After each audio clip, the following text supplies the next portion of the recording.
Baik, pada video kali ini kita akan membahas materi tentang diskoneksi dua gugus CX, khususnya senyawa 1,2 difungsional.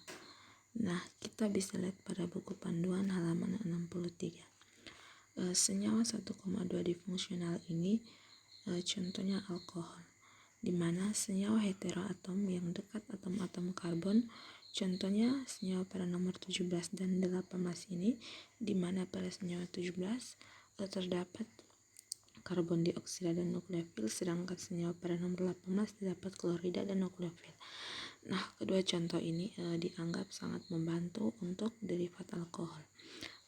Derivat alkohol ini merupakan senyawa 1,2 difungsional sehingga terjadi diskoneksi pada bagian ini, dan hasil diskoneksinya itu berupa nukleofil yang bermuatan min ditambah dengan sinton yaitu pada nomor 19, di mana nama senyawanya yaitu etanol.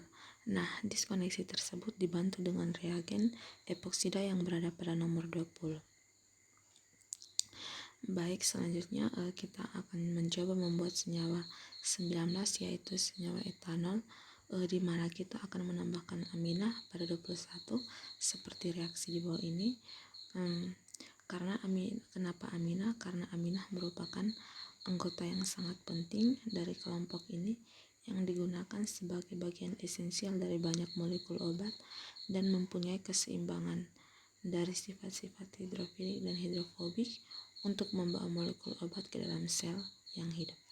Baik, pada senyawa 21 yaitu senyawa etanol yang sudah ditambahkan gugus aminah, senyawa tersebut merupakan senyawa 1,2 difungsional sehingga akan terjadi diskoneksi pada bagian ini, sehingga hasil diskoneksinya itu berupa gugus aminah ditambah dengan epoksida.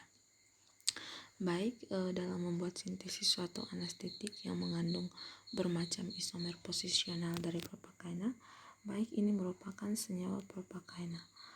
Kita mengenal bahwa dalam senyawa propakaina ini terdapat gugus ester, eter, dan amina, namun tempat yang nyata untuk star adalah ester.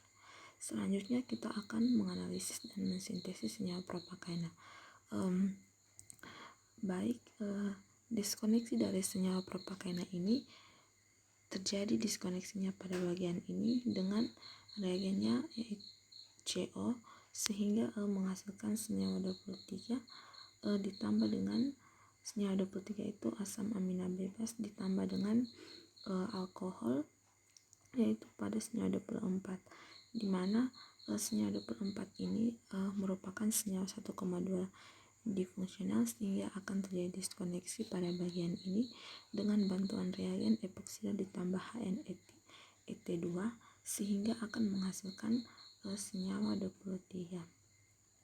Baik, karena kita tidak mengenal reaksi yang baik yang bersangkutan dengan diskoneksi ini, oleh karena itu kita harus mengerjakan interkonversi gugus fungsional atau IGF untuk mengubah gugus fungsional ini ke dalam gugus fungsional yang lain sehingga dapat dikoneksi dengan bantuan reduksi, sehingga akan menghasilkan senyawa ini.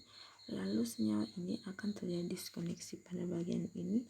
Diskoneksinya dibantu dengan reagen Cn ditambah dengan reagen Cn yang akan menghasilkan senyawa ini. Lalu akan terjadi diskoneksi lagi pada senyawa ini pada bagian ini, lalu ditambah dengan reagen CO sehingga menghasilkan asam hidroksibensanoat. Baik, selanjutnya untuk sintesis seperti yang kita lihat pada buku panduan nomor 65, urutan langkah dalam sintesis dipilih untuk reaksi yang tidak dikehendaki yaitu gugus asam amino bebas dalam senyawa nomor 23 yang dapat mengganggu proses esterifikasi sehingga reaksi reduksi dipertahankan pada tahap akhir. Nah, tujuan dari sintesis ini untuk mendapatkan kembali materi asal yaitu berada pada nomor 22 yaitu senyawa propakaina ini. Baik, selanjutnya analisis 1. Sejumlah beta-kloroaminah mempunyai aktivitas fisiologis, sering juga untuk aktivitas antitumor. Nah, salah satu senyawanya ada tuh senyawa yang berada pada nomor 26, yaitu yang ini. Lalu diskoneksi pada bagian ini, yaitu CCl, sehingga akan menghasilkan senyawa 27. Nah, atom klor harus berasal dari alkohol, di mana pada senyawa 27 ini akan terjadi diskoneksi lagi, karena senyawa ini merupakan senyawa 1, difungsional, maka akan terjadi diskoneksi, sehingga akan menghasilkan senyawa amina, yaitu nomor 28 ditambah dengan epoksida. Baik, selanjutnya untuk analisis 2, senyawa siklik tidak sukar untuk dibuat dibandingkan dengan senyawa rantai terbuka. Nah, reaksi yang baik lebih mudah disebabkan karena siklisasi seperti amina, yaitu nomor 28 ini, yang merupakan suatu ester, sehingga kita mempunyai diskoneksi yang jelas untuk senyawa nomor 29, yaitu senyawa 29. Baik, pada senyawa amina nomor 28 ini akan terjadi diskoneksi pada gugus CO ester, sehingga akan menghasilkan senyawa ini. Dikarenakan senyawa ini terdapat senyawa 1, difungsional, maka terjadi lagi diskoneksi pada gugus 1,2 difungsional, yaitu pada bagian ini, sehingga akan menghasilkan senyawa ini ditambah dengan epoksida.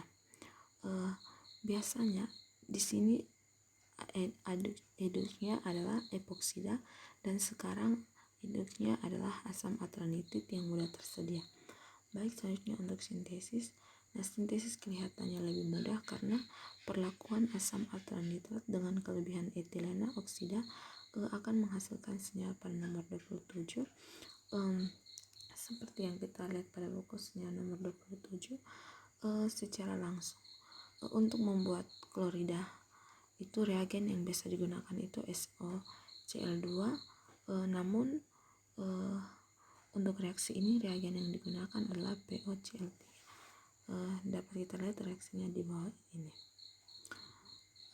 Selanjutnya itu untuk analisis epoksida yang tidak disimetris diserang oleh nukleofil pada atom karbon yang kurang tersubstitusi. Oleh karena itu senyawa pada nomor 29 ini merupakan senyawa 1,2 difungsional.